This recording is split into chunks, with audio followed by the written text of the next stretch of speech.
Good morning, good morning, good morning. This is Scrapping Like a Lady. I am on my way to work.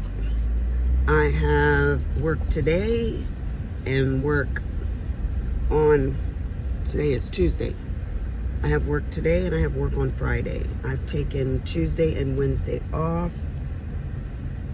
No, sorry. I've taken Wednesday and Thursday off. Because I am going to take a class. And let me tell you about this. This is the second time I've done this, and it's worked out for me. I'm going over a speed bump, y'all. I put my name on the wish list or the waiting list, wish list in my case, and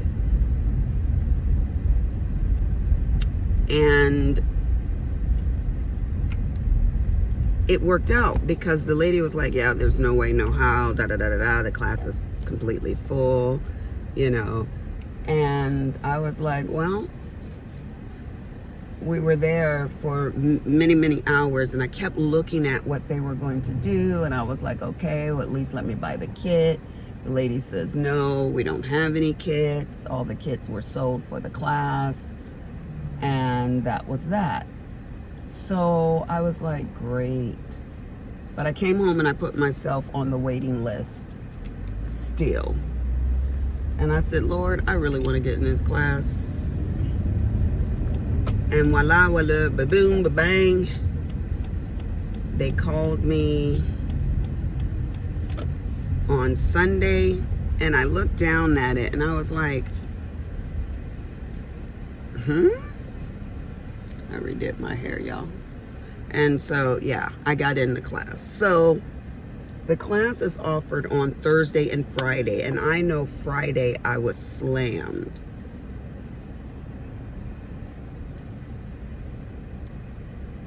Yeah, Pam. Hey, I just got a message from Dr. Pickett. We had an appointment on Wednesday at 3 o'clock. Yeah, I have an appointment this Wednesday at 3 o'clock, right? Yeah, I'm going to class. I'll probably just leave out early and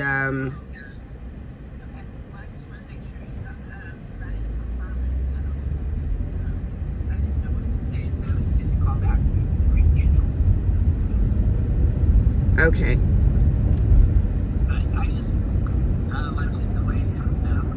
Okay, yeah, cool. No, I made that appointment yesterday, so I know I got an appointment tomorrow. I'm going to just leave class early and head out. I'll see you in a minute.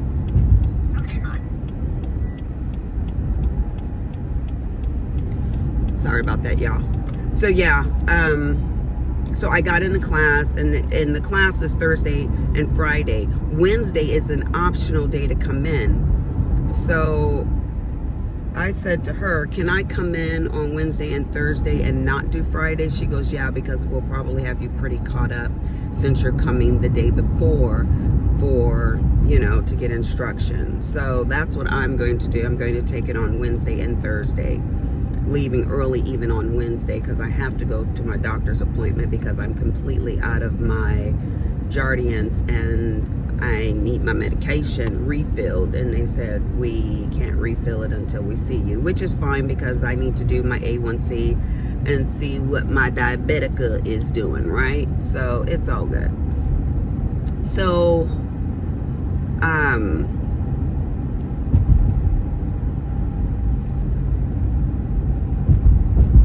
I'm super excited about that.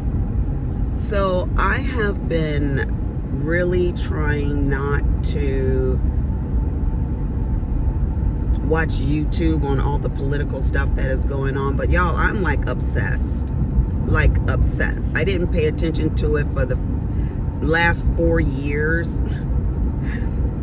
And for 4 years before that, that's all I did. I would get off of work and I would just like watch everything that was going on, you know. And then for the last 4 years, I've breathed a sigh of relief, and now I am back on this obsession, which I have got to break. Like, I have got to break it, and I don't know how. I'm just going to be honest with you guys. I do not know how to not be obsessed. You know, that's kind of my personality, you know? So it is what it is, you know? And I don't even want to go down that tunnel today.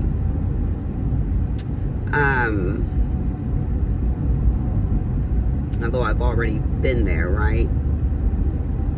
All right, so that's what's going on in the sewing arena. I am, I think, like 30 blocks away from finishing my pattern layout for my grandson. I call him Moon Pie. His name is Genesis Quilt. And I thought, you know, if I could do a quilt a month, I would have, 5 quilts done by the time Christmas came, and I have 7 grandkids, so that's not going to work. And so I told Sabrina the other day, you know, it's a little stressful trying to get all of this sewn out, and she said, you need to release yourself from that. Because it takes the fun out of it. You know, sewing for yourself is one thing. There's no deadlines, there's no pressure. But when you're sewing with a deadline in place, it takes the joy out, for me, out of quilting or sewing. So I was asked, well, I wasn't really asked, I volunteered to hem one of my patients' pants. And it's been a month and a half, or about a month or a week, since he gave me the pants. And he just got back to Texas. And they're coming in today, at least his wife is. And I want to give him his pants. So I took him to the cleaners, had them spit shine them and hem them, and I'm going to give them to him. And I could act like I sold those pants, but then no, that's a lie, and we're not gonna foster any lies up over here. I'm like, yeah, no, I paid my good hard-earned money to get something done that I did not want to do. And isn't that what we do when we have a house cleaner come and clean our house? I don't have a house cleaner right now. I used to have a nanny for the kids, and she did the house, you know, a lot of the housework. And I used to have my sister come and clean, and I would pay her very, very well. I would overpay her because I knew she needed the money. And she did a darn good job. And it was just a sigh of relief to walk in and have your house just spit shine, and you don't have to do it. You can just go do the things you love. And so that's what I did. I said, here, fix this man pants. And just dropping them off relieved me. And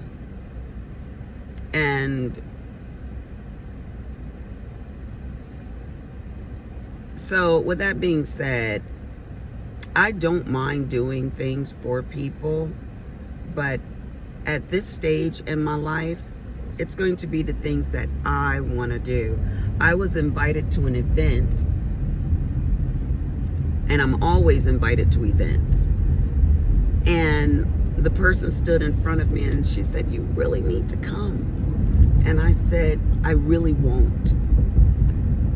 And she kind of like, what? I said, no. If I went to all the events, ooh, this thing needs to be clean. Look at all of this on my steering wheel, y'all. If I went to all the events that I was invited to go to, I would never have time to enjoy the things that I want to enjoy. I got some hand sanitizer here I'm going to use on my steering wheel. Voila. I'll clean it later. I was eating chicken, y'all. That's what that probably is, my chicken and grease. So nasty. So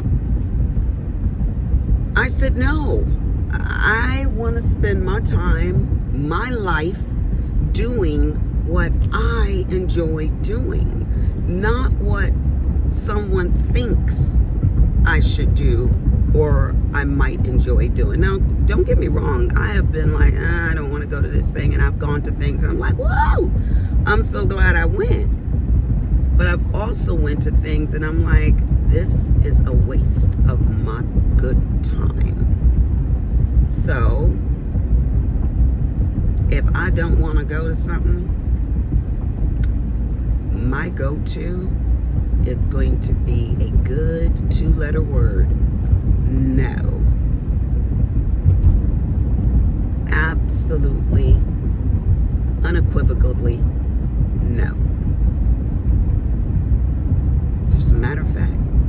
That way, you're not telling falsehoods like, oh, well, I'll try. Knowing good and dang on well, I ain't gonna try. I don't want to. And I don't need to make up an excuse as to why I don't want to do that thing. So she said, I understand. Because if I go to all these things, and I'm not just giving up my time to do this thing, but I'm giving up my family time, my sewing time, you know, my reading time, my spiritual time, just all those things. So just make your no be no and just leave it at that. And it is okay to say no. You are not a mean person for saying no. And I read a book, an ungodly book. Well, the title was ungodly. What was the name? It said F it in the title. I forget. But it basically was saying it's okay to say no. You're not a bad person if you say no.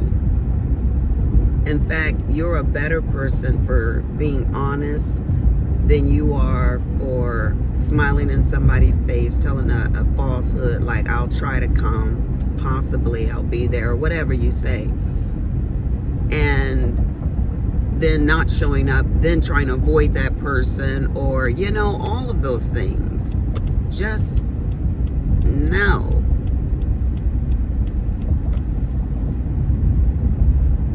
So, yeah. I have not worked this month a lot. I literally have worked or will work about 12 days for the whole month, y'all. And of course, financially, that affects my account. You know, in August, it's always very, very slow. But if I must say so, I have been enjoying doing, excuse me, got the hiccups, doing what the heck I want to do.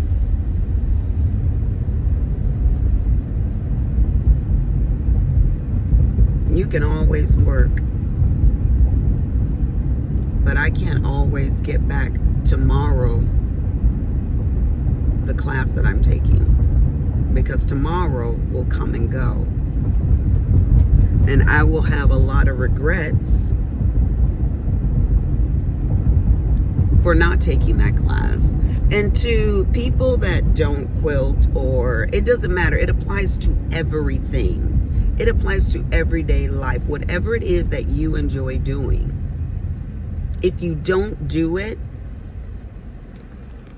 you can't get that time back. I gotta clean this thing off, y'all. There. You can't get that life back. And I always use my sister's short life for that example.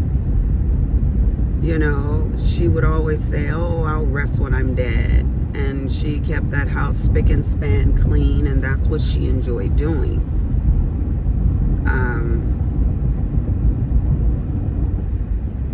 It doesn't matter what you're doing, as long as you enjoy doing it. But you got to make sure you have the time to enjoy life. You're not getting a redo. I don't even care if you believe in reincarnation. You're not getting a redo of this current life.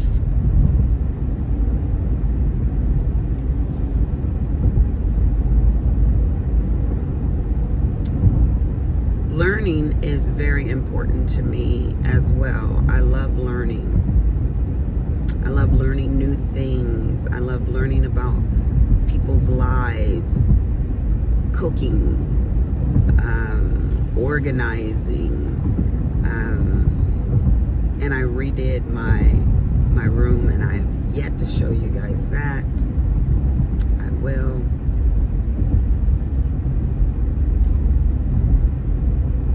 I don't know why it is that some people live a good long life and some people do not. You know, I used to be a hospice nurse as well. I've done the whole gambit of nursing. And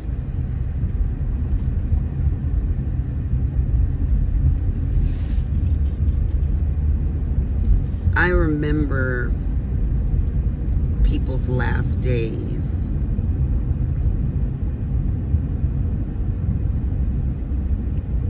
Some people would go out peacefully,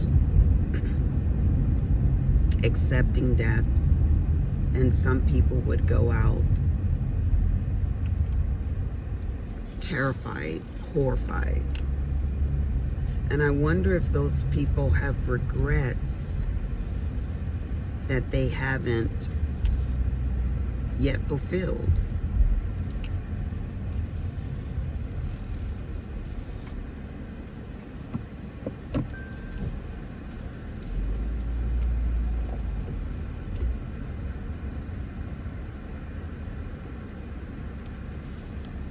I don't want to be one of those people. I want to enjoy my family, my kids, my hobbies.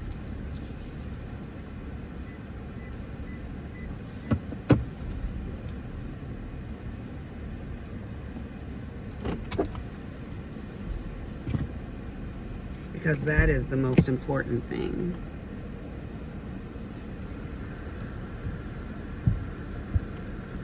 Enjoying my husband and my kids and my hobbies. I'm not much of an outdoorsman, but I do like the ocean. I like peaceful, tranquil things. I like the forest, the mountains, although I will never climb one again. Thus my Lyme's disease, right? Yeah. Enjoy your life. Don't work too much. The money you make, enjoy it. The people you have in your life, enjoy them. I'm going to. Scrapping like a lady. Words of wisdom. Deuces.